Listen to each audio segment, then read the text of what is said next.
Welcome back, everybody, to Two Guys and a Stack of Comics. Still riding solo for this week, but with the Superman movie upcoming, wanted to have a week full of Superman content. And today I was actually supposed to go through and rank the different Supermans. That video will probably post tomorrow because as I was watching the movies in kind of preparation for that, I stumbled upon Man of Steel yet again. And I have to say, and I just wanted to throw it out there. I think Man of Steel is the most underrated superhero film, maybe of all time, certainly on the DC end, and probably the most overly hated superhero film that I believe exists. And so what's interesting is, as I went back and I rewatched all the Supermans, I think we give Man of Steel crap for stuff that we tolerate in other Superman films. And so I'll kind of go through my thoughts on the movie overall, why I think it is actually a really good representation of Superman, why I think the movie works really, really well. And then obviously kind of go through what I think its legacy is and kind of it representing the what if of the DC universe. And so the interesting thing with Man of Steel, I think from the top, it's not a perfect movie. This is not The Dark Knight or, in my opinion, Batman Begins, one of the greatest superhero films of all time. I think this would rank somewhere, probably in the top 20 superhero films of all time, maybe top 15. But I think for a DC Comics film, it would be one of the top 4 or 5 behind the very strong Batman movies. And I think outside of maybe Wonder Woman, it's the strongest non-Batman superhero film. And so, what's interesting with this movie, there are things that don't work. And so I can address those from the top. Sadly, the most broken element of this movie is Pa Kent. And that sucks and it does take away from it. That felt like an artistic choice from Zack Snyder. And while I don't think it ruins the film, I do completely understand why folks would have issues with the way Pa Kent is portrayed. And I think overall, the Kents overall and that it does feel a bit more like the Kents were just completely written out of character as these sort of scared parents who were so unwilling to let Clark be Superman to the point that one of them is willing to die to protect that. And so I do think there are major, major flaws around Pa Kent. I think the other thing that does hit a little bit poorly in this film is I do think the pacing at the front end is a little helter skelter. There's too much bounce back between flashback and real time, flashback and real time. And I do think that trick was cool the first few times. It just went on too often. That said, here's where I do think this is a genuinely great superhero film. And rewatching this a couple days ago, what was so interesting to me is how much the opening of the film is absolutely fantastic. One of the cool things that you can really do in Man of Steel that we hadn't seen done great in Superman movies before was exploring Krypton. Now, of course, we had Marlon Brando in the 78 film, and there was that Krypton TV show that was pretty bad. But the way that Zack Snyder was able to creatively build Krypton as a society and kind of present this very almost like regal sort of society with these different ornate costumes and all these different creatures and worlds. It's a captivating, fantastic opening of the film. I think, especially to establish who Clark is, where he comes from, the world that he's a part of, to set up Zod.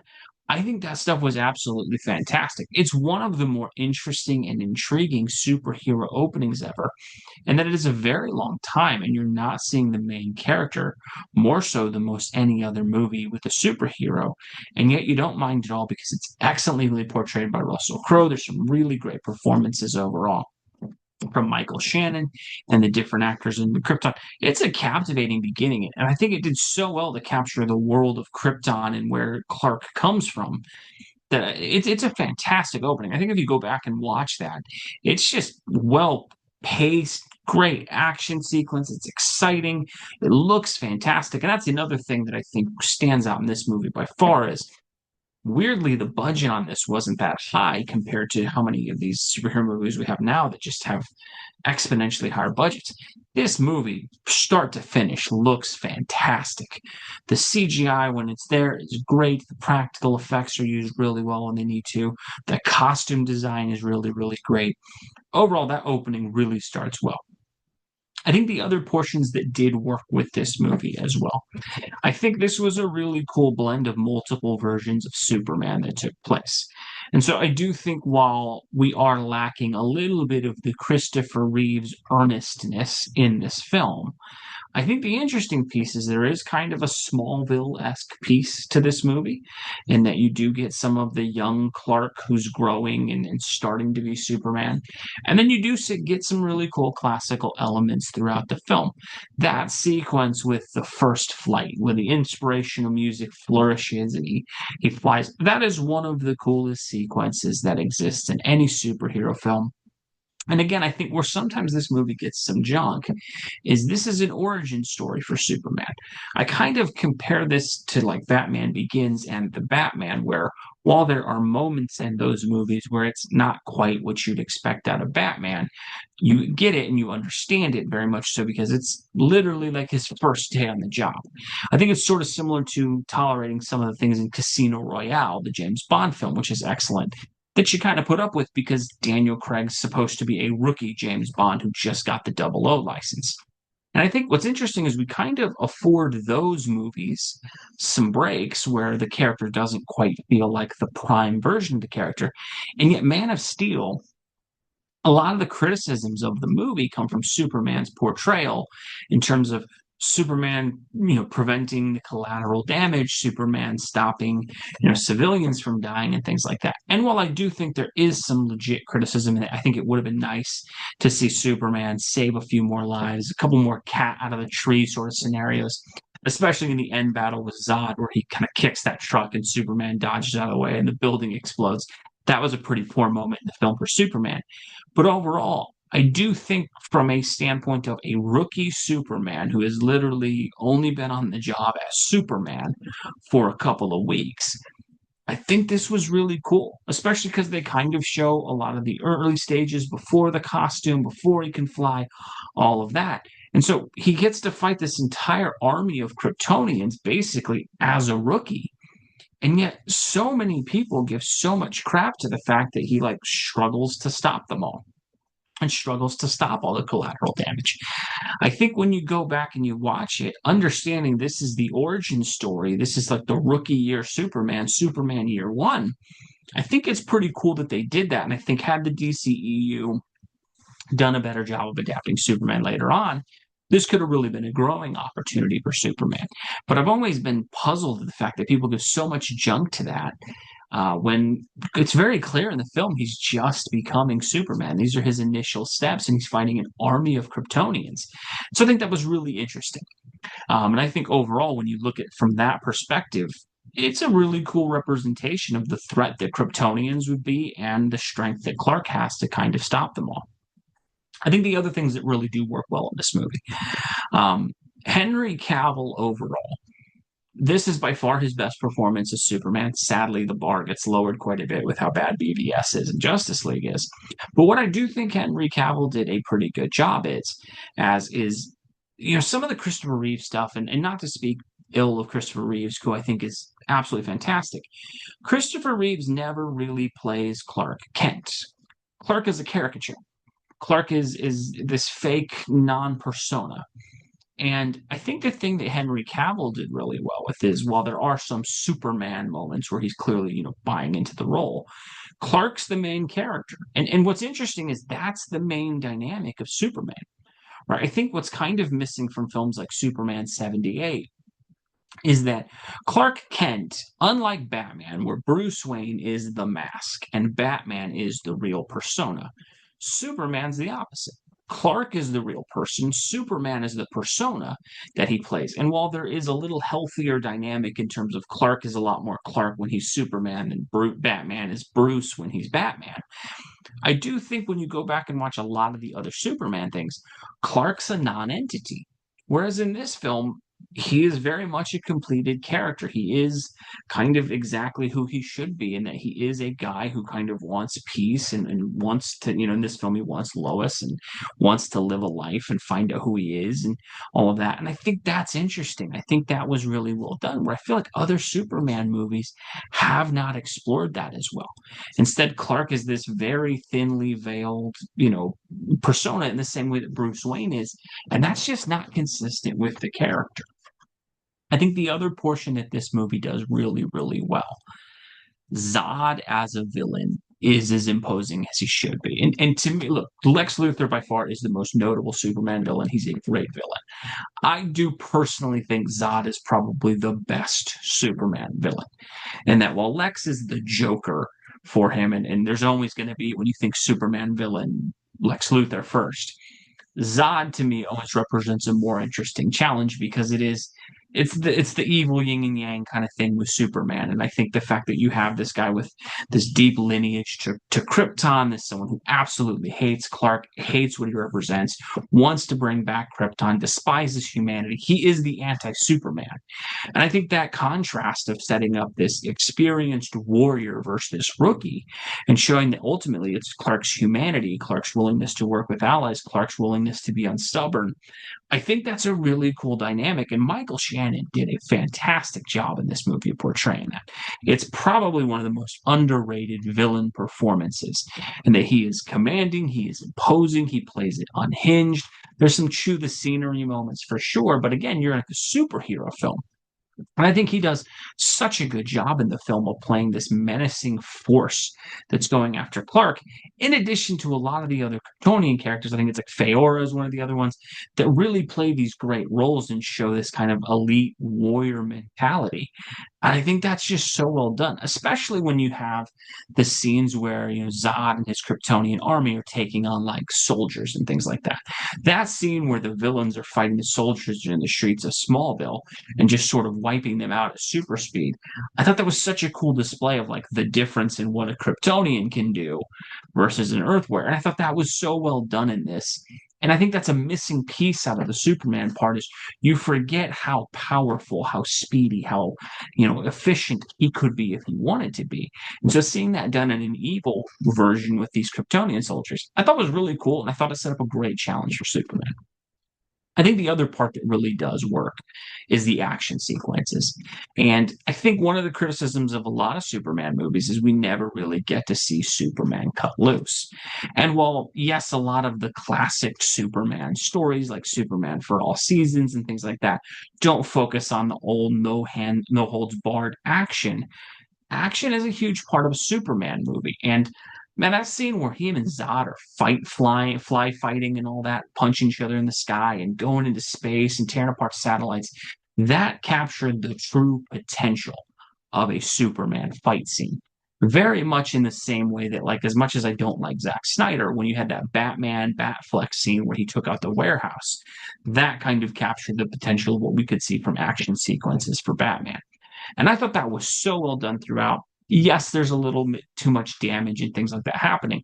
But again, I think for the world that they were setting up in this, if you had where Clark is fighting an army of Kryptonians and all that happens is like a barn gets destroyed, it really limits the amount of damage that a Kryptonian can do and limits the threat. And so I do like that there was kind of this no holds barred sort of thing of, hey, an army of Supermans attacking the universe should be something that's scary.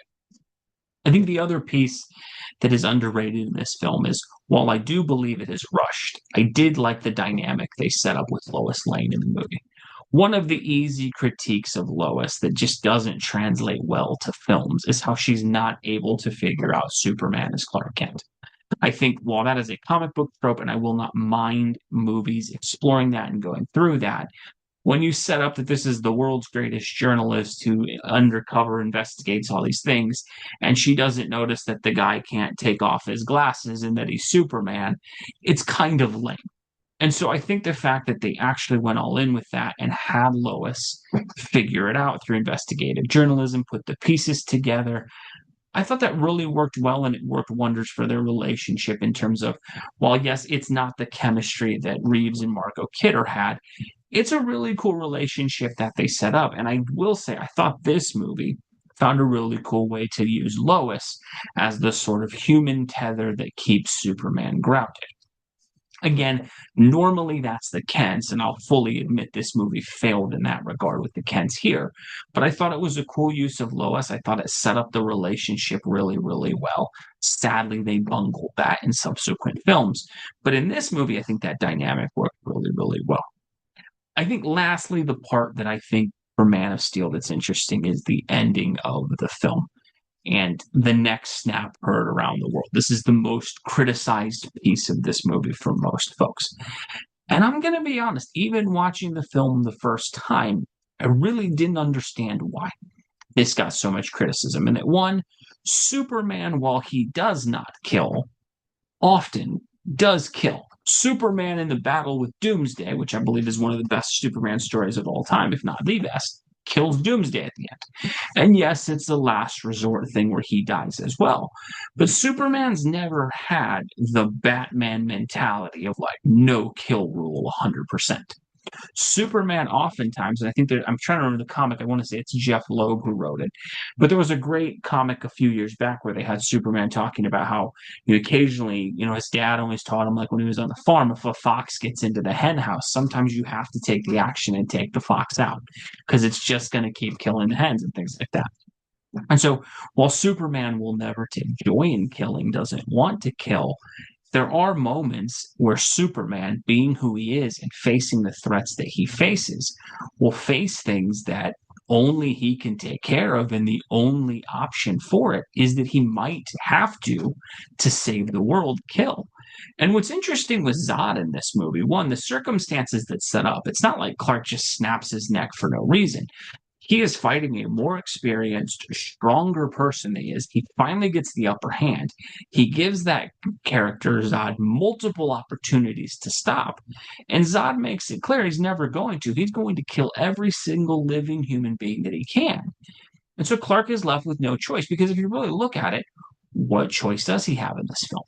If he knocks Zod out, there's no prison to put him in. He can't punch him into space and throw him out. Zod would survive anything that he could. There's no Earth containment cell or Phantom Zone or anything like that set up by the film. And so really it puts Clark in a situation where there is no solution for him other than to kill Zod. And again, while I do wish the film had maybe put some sort of element in there. I thought there was that kind of cool scene where he went on and he hadn't been used to the atmosphere of Krypton.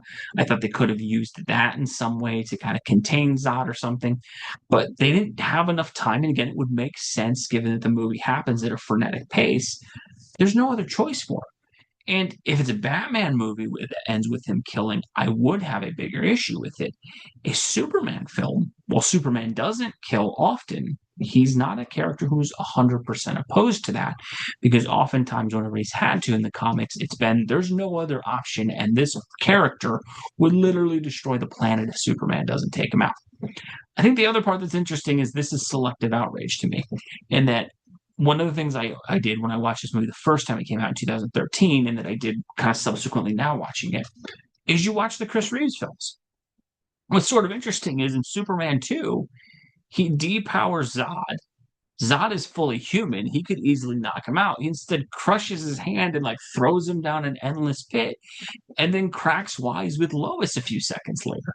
And it's like, of the two, the fact that we give Henry Cavill's version all this crap because of the neck snap, it doesn't really make sense. And I know some of that is because of the visceral snap and the Zack Snyder of it all.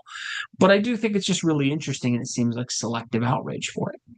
I think overall why Man of Steel does get some of the junk that it does is I think the subsequent movies after this and the legacy of Zack Snyder's DCEU takes away from it.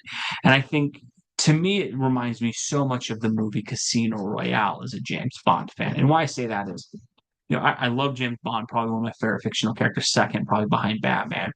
I love Casino Royale for what that movie is because it's a rookie James Bond. So the scenes that they have where he doesn't order the martini shake and not stirred, he's not used to the tuxedo, he's not as smooth, he's not as suave, he kind of gets beaten up a little bit more. I kind of liked that because it's like, okay, this is rookie Bond. At the end of that film, when he shoots Mr. White in the leg and does the whole Bond James Bond scene, you kind of expect, okay, he's James Bond now. Now we'll get the more tuxedo martini drinking Aston Martin driving Bond. And I think the Craig film subsequently got hurt because he never really turned into that character. And I think that's sort of the same thing that happens in Man of Steel, in that I think this was a great rookie Superman movie, but we never saw him actually become Superman after this. It actually only leaned into the worst aspects of this in BVS and in Justice League. So I think that's why this movie sometimes suffers for its legacy. But I will say, if you haven't watched Man of Steel in a long time, I think from a movie that feels epic, a movie that captures the strength of Superman, a movie that gives a really strong bleed performance as Superman that mixes a lot of cool different elements and mythologies, and overall, I think delivers is one of the best movies. And so, while Henry Cavill's legacy as Superman is really complicated because of the horribleness that was BVS and Justice League, I think if you just put Man of Steel kind of in an isolated chamber and watch it, especially with time removed from it, it's a dang good superhero movie, in my opinion, the most underrated DC Comics superhero film of all time. But let me know. What do you guys think down below? Do you like Man of Steel? Do you hate Man of Steel? Do you think it's underrated, overrated? Is there anything I pointed out that you disagree with? If you do, always fine, folks. Love seeing your guys' thoughts down below. Next video post will be going through all the Superman actors and kind of ranking those and giving our overall thoughts on the channel on how we think they performed as the Man of Steel and sort of ranking them as we go through. Thanks as always for watching, folks. God bless you. You have a great rest of your day.